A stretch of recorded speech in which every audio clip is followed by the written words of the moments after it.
Sesudah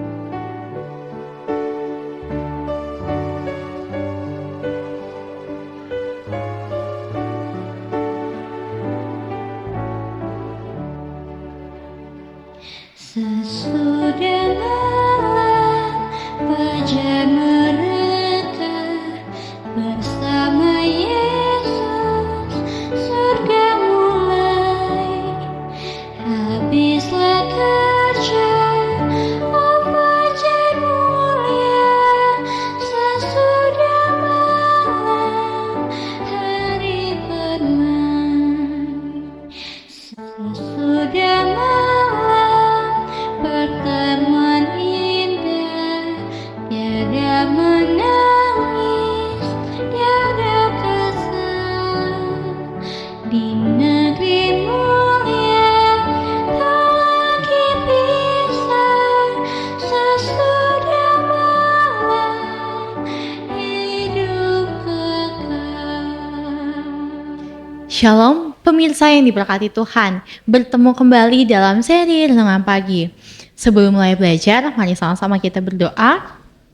Tuhan yang baik, Tuhan yang penuh kasih, terima kasih Kau memimpin kami. Tuhan, pada saat ini kami bersama-sama akan belajar sedikit dari firman-Mu. Kiranya Tuhan berkati apa yang kami pelajari, kami dapat terapkan dalam kehidupan sehari-hari kami.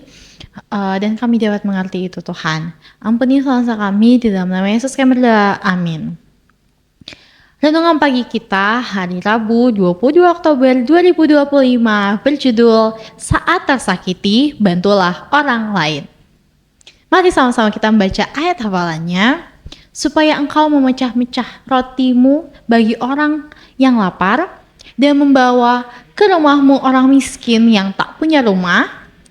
Dan apabila engkau melihat orang telanjang, supaya engkau memberi dia pakaian. Dan tidak menyembunyikan diri terhadap saudaramu sendiri. Yesaya 58 ayatnya yang ke-7. Saudara-saudaraku yang terkasih di dalam Tuhan, salah satu penghalang yang pasti bagi pemulihan kesehatan orang sakit ialah terpusat pada perhatian pada diri mereka sendiri.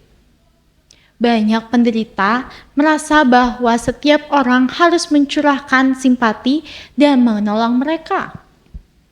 Padahal apa yang mereka perlukan ialah supaya perhatian mereka dialihkan dari dirinya untuk memikirkan dan meneguhkan orang lain. Sementara kita melayangkan doa bagi orang-orang yang bersedih ini, kita harus mendorong mereka untuk mencoba menolong orang lain yang lebih membutuhkan dari mereka. Kegelapan akan terusir dari hati mereka sendiri sementara mereka mencoba menolong orang lain. Yesaya pasal 58 adalah resep bagi penyakit-penyakit tubuh dan jiwa. Kalau kita merindukan kesehatan dan kebahagiaan hidup yang sejati, kita harus mengikuti peraturan yang diberikan dalam kitab suci. Perbuatan kebajikan adalah berkat ganda, menguntungkan si pemberi dan si penerima kebajikan itu.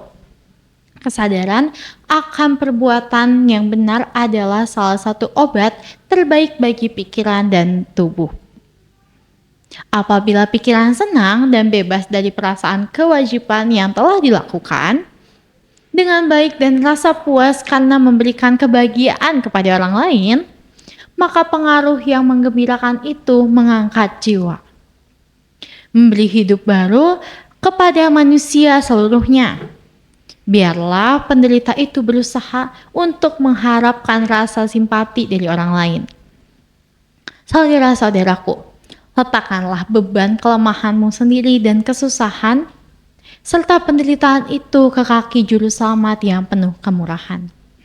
Bukalah hatimu kepada kasih-Nya dan salurkanlah itu kepada orang lain. Ingatlah bahwa semua orang mempunyai cobaan berat untuk dipikul, godaan-godaan yang berat untuk ditolak. Dan engkau bisa berbuat sesuatu untuk meringankan beban-beban itu. Nyatakanlah rasa syukurmu atas berkat-berkat yang telah engkau terima. Tunjukkanlah penghargaan atas perhatian yang engkau terima. Penuhilah hatimu dengan janji-janji Allah yang indah itu, agar engkau dapat mengeluarkan dari perbendaharaan ini kata-kata yang akan menghibur dan menguatkan orang lain. Hal ini akan menolong engkau dengan suasana yang menolong dan mengangkat jiwa. Biarlah itu menjadi tujuanmu untuk memberikan berkat kepada mereka yang berada di sekitarmu. Dan engkau akan menemukan cara untuk menolong baik anggota-anggota keluargamu sendiri maupun orang lain. Kalau orang yang menderita sakit itu mau melupakan dirinya dengan memberi perhatian pada orang lain, sekiranya mereka mau memenuhi perintah Tuhan untuk melayani mereka yang lebih membutuhkan pertolongan ketimbang diri mereka, maka mereka akan mengakui kebenaran dari janji yang dihubungkan ini. Pada waktu itulah terangmu akan merekah seperti fajar dan lukamu akan pulih dengan segera. Yesaya 58 ayat 8. Kita dapat membaca kutipan ini dalam Ellen G. White, buku Membina Keluarga Sehat, halaman 229 sampai 231. Tuhan memberkati. Mari sama-sama kita berdoa. Tuhan yang baik, Tuhan yang penuh kasih, terima kasih Kau pimpin kami. Tuhan, kami telah mendengarkan sedikit dari firman-Mu. Kiranya Tuhan memberkati apa yang telah kami pelajari, kami dapat menerapkannya dalam kehidupan sehari-hari kami, Tuhan. Tuhan, ajarlah kami dan bantulah kami supaya kami dapat menolong orang-orang di sekitar kami dan tidak memandang apapun yang mereka punya, Tuhan. Tuhan memberkati pemirsa yang belajar bersama-sama dengan kami. Jikalau mereka dalam sakit penyakit, kiranya Tuhan menyembuhkan. Jikalau mereka dalam pergumulan, kiranya Tuhan memberikan jalan keluar yang terbaik, Tuhan. Kami serahkan hidup iman kami ke dalam tangan-Mu sepenuhnya hari ini. Kehendak-Mu yang terjadi di atas kehidupan kami, Tuhan. Ampuni salah kami, di dalam nama Yesus kami berdoa. Amin.